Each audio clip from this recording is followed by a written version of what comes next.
Hello ladies and gentlemen, and welcome to Game 6 in the series between Grubby and TLO. This is a best of 7 series.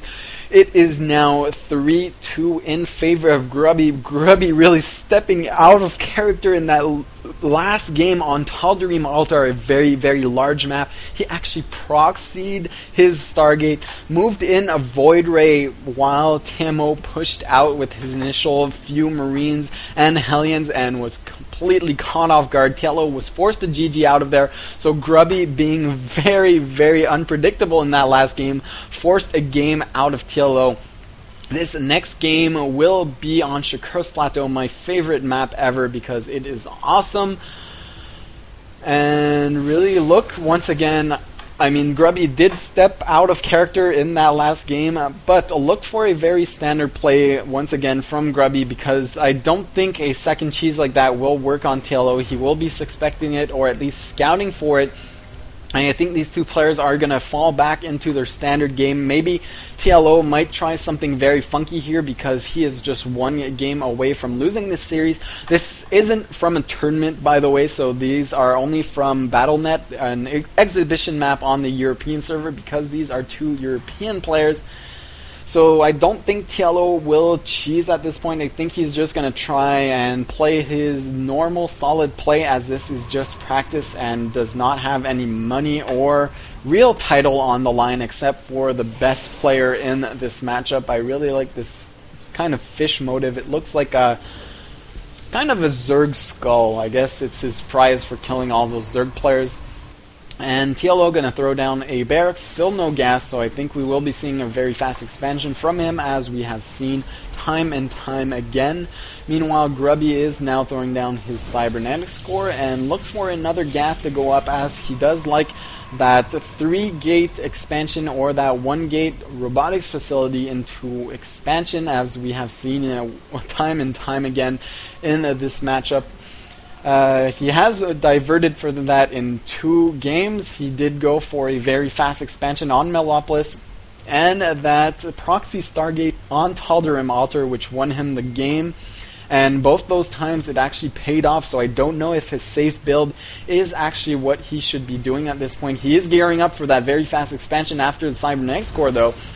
So there it is, throwing down that Cybernetics core just to get that warp gates that much faster, and most likely will produce a single stalker out of this gateway as soon as he has the money and gas for it. Meanwhile, TLO throwing down his own command center on the bottom, straight up at his natural expansion, and throwing down another barracks because he is not even mining gas as of yet.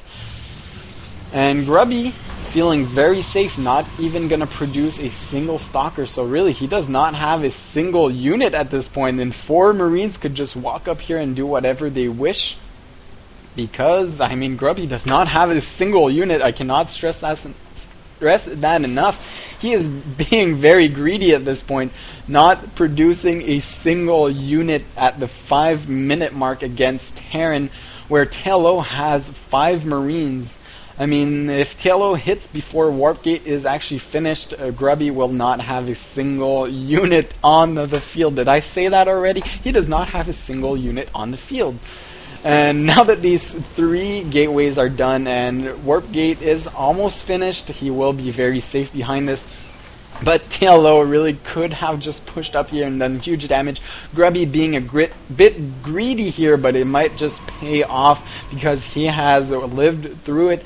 And now he actually has 26 to 23 harvesters. TLO's income will be slightly ahead, though, because of those mules.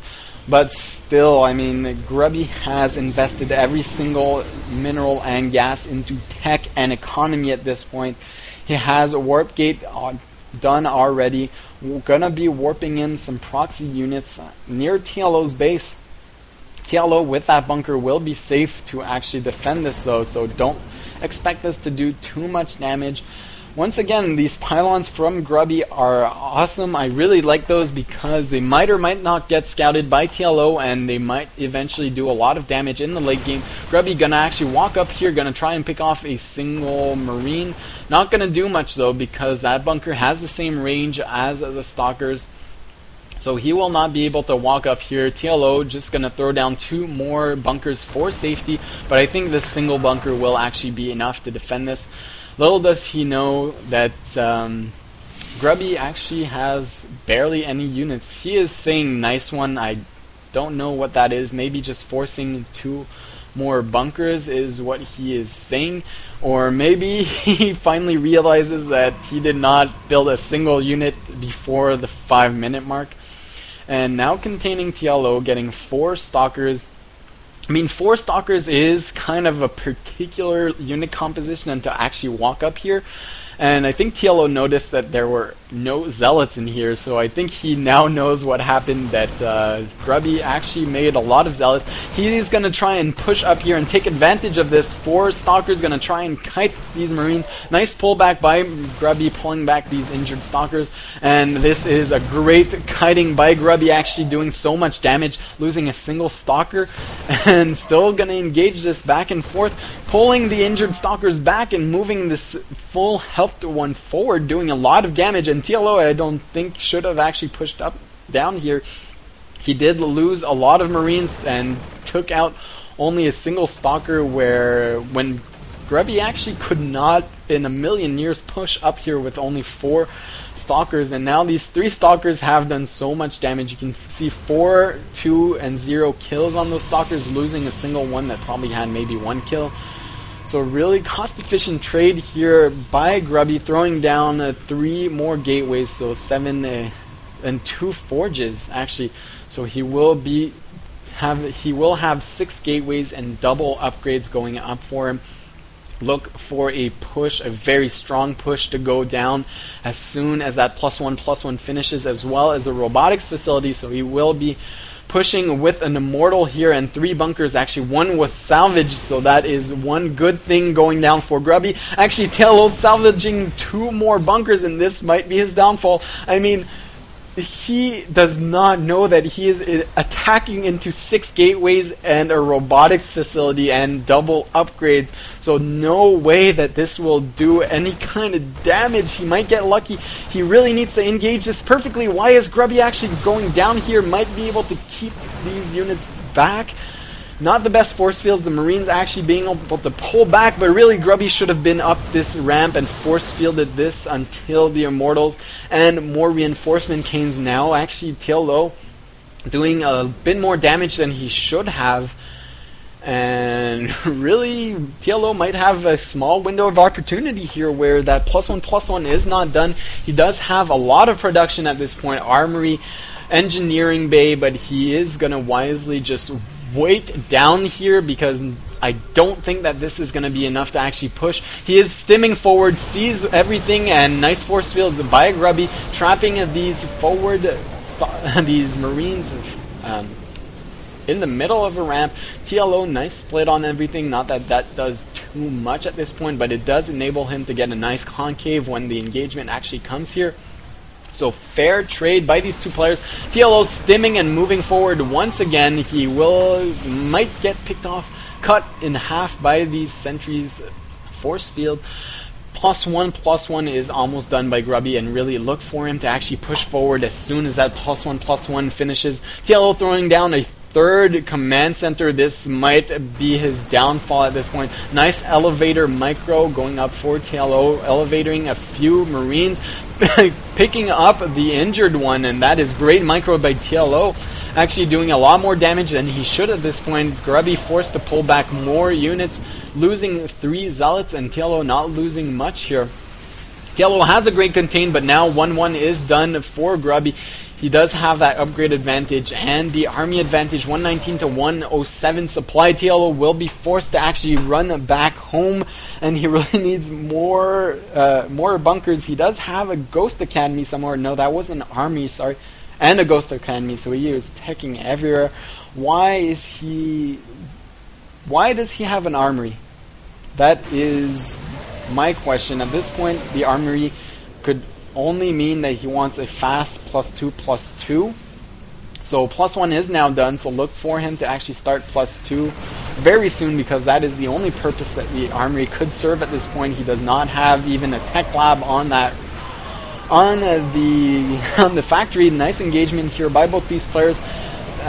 Engaging as soon as +1 finishing, and TLO actually forcing Grubby to pull back just ever so slightly.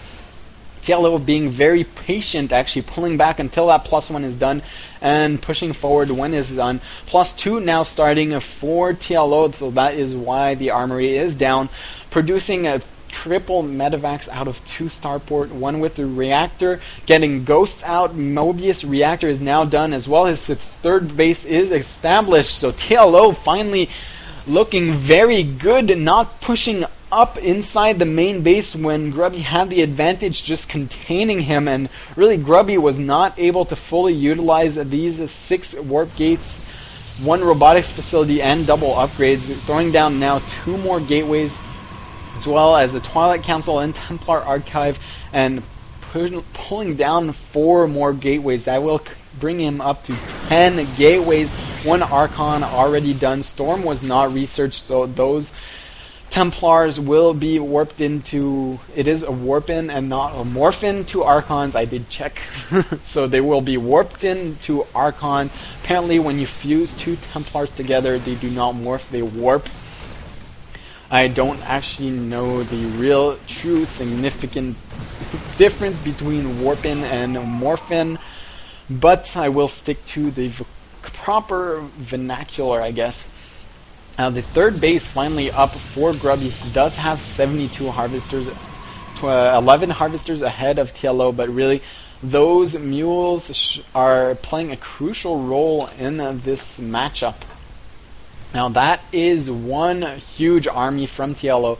Storm is finally almost halfway done for Grubby, as well as Charge a bit more than halfway done, and a warp prison. I like this by Grubby. He will enable him to actually warp in a few units in the main base and be just that much more annoying to TLO, since TLO has a huge concave in the middle of the map, and that is just so many Medivacs. But he has to be careful because feedback can actually be crucial here. He could actually take out about 5 Medivacs with only feedback, but I don't think that Grubby is just now saving up these Templars because Storm was not done.